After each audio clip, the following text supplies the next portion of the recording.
Today we're going to be doing a few recipes for you, and the first one that we're going to start with are root vegetable chips. So if you don't know what a root vegetable is, it is basically a vegetable that you dig out of the ground. So today what we've got some sweet potatoes, we've got some turnips, we've got beets, and then we also have rutabaga.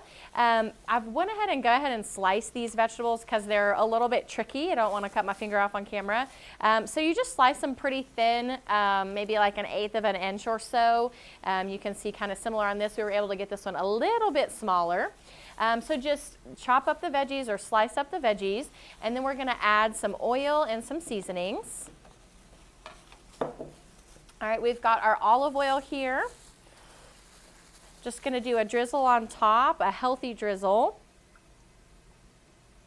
And then just kind of mix that around. You want to make sure that each of the chips has that olive oil and is coated in it. You don't want them to be soggy, but you do want them to be coated.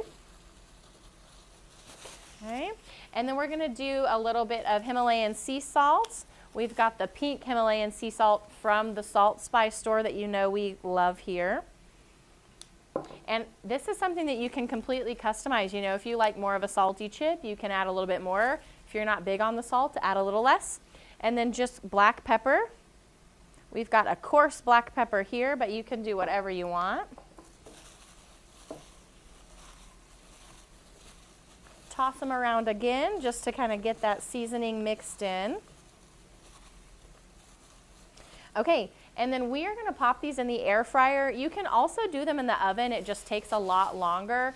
If you're doing the air fryer, I would suggest putting it on 300 degrees, and then you're going to cook them for about 20 minutes or so.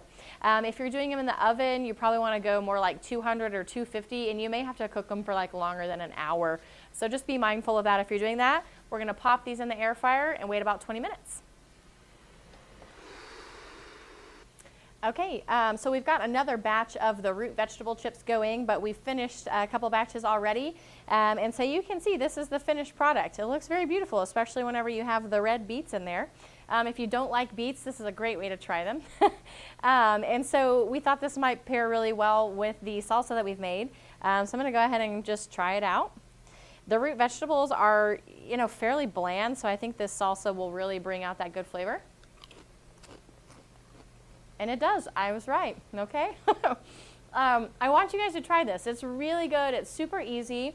It gives you that crunch, but you don't get, you know, the potato chip vibe. You don't get all of the nasty grease that's been added. So give it a try and let us know what you think.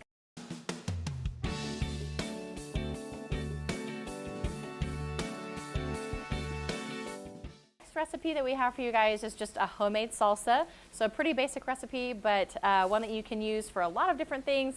I love it as an option to put on top of your eggs in the morning. And then of course, various other options, using it as marinade for chicken, putting it on top of your fajitas, you know, whatever you've got there, putting it in a salad. So we're just gonna make a pretty simple recipe today. We've got 5 to 6 tomatoes, just kind of depending on the size. We've went ahead and cut them in half, and you wanna take out this center part that has a lot of the seeds, mostly because whenever you blend that, it makes it a little bit runny. I'm more of a fan of a chunkier salsa, but also it can kind of foam up and just doesn't give it a good looking texture. You guys know I'm all about the texture. Okay, so I'm going to do that to this last one here. Okay, and you don't have to do it perfect, so just get most of everything out of there. And then over here we've got a half of an onion. You can see we've chopped it pretty roughly, so still in pretty big pieces because it's eventually going to go in the food processor. We've got a couple cloves of garlic. We've got 1 to 2 jalapenos. We went ahead and did 1.5 just for kind of a medium spice. But again, this is a way you can customize it. If you do more jalapeno, it'll be more spicy. We've got a 1/2 cup of cilantro. Don't worry about cutting it, but you do want to wash it. So it'll get cut up in the food processor. So just take it off of the stems, and what you have left is the leaves. Okay, and then we're going to do a lime. The recipe calls for a half of a lime, but we're going to do a whole lime, and then a pinch of cumin, and then a little bit of salt and pepper just to give it some flavor. All right, so this is pretty quick and easy. You're going to put this in the food processor. We use the Ninja one here. No, we are not sponsored by Ninja, but we should be. And It's a great, we have the blender, we have the food processor. It's just a great system to use. All right, put the garlic in, cilantro. Okay. All right, and then another option, if you're not a fan of jalapeno, you don't have to put the whole thing in.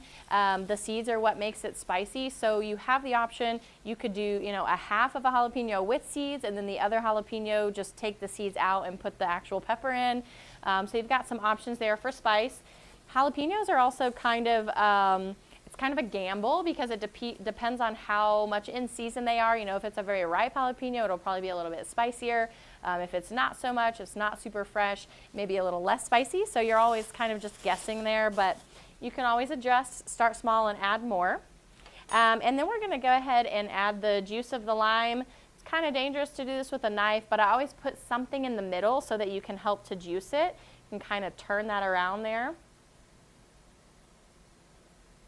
And then we'll do the other half.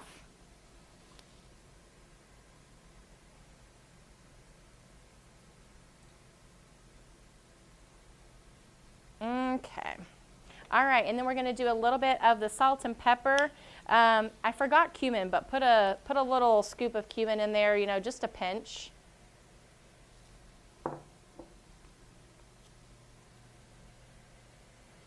And if you're a measurer on your salt and pepper, I don't know, maybe 1/4 teaspoon or so.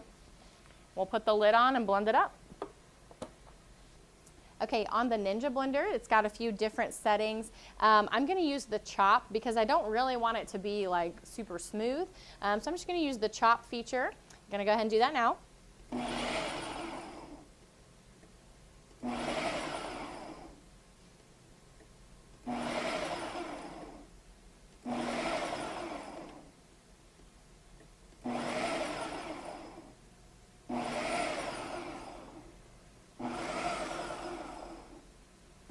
Okay, so we have processed the salsa. I'm gonna go ahead and get that out.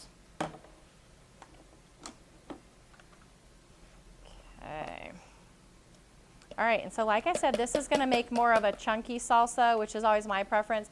If you want more of like a liquidy one, I would suggest maybe adding in a little bit of tomato juice, or instead of using fresh tomatoes, you can always use the canned whole tomatoes that are peeled, that are in the juice already. All right, so you see this makes a nice bowl.